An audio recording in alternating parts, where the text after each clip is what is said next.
Erwan Yusap may binulgar tungkol sa anak nila ni Ann Curtis na si Dalia. Hindi umano siya ang ama nito.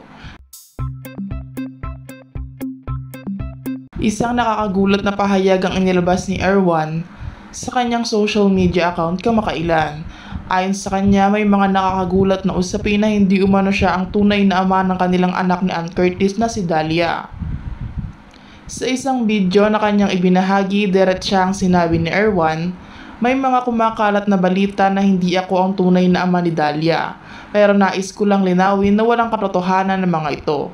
Ako mismo ang kasama ni Ann mula noong ipinanganak si Dalia.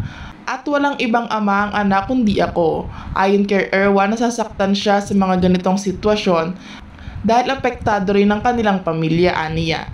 Mahal na mahal ko si Ann at Dalia. At hindi ko hahayaan na sirain ng ganitong issue ang aming pamilya. Sa kabila ng kontrobersya, nananatiling tahimik si Ann Curtis at wala pang inilalabas na pahayag tungkol sa issue. Agad naman umani ng suporta mula sa mga fans at kaibigan ng post ni Erwan na nagsabing kilala nila siya bilang isang mabuting asawa at ama. Walang makakapagbago ng katotohanan na mahal mo ang pamilya mo, Erwan, komento ng isang netizens. Patuloy na inaabangan ng publiko ang magiging tugon ni Ann Curtis sa isyong ito at kung paano haharapin ng mag-asawa ang pagsubok na ito sa kanilang relasyon. Sa kabila ng mga kontrobersyang lumalabas, ipinakita ni Erwan Yusap ang kanyang determinasyon na protektahan ang kanilang pamilya.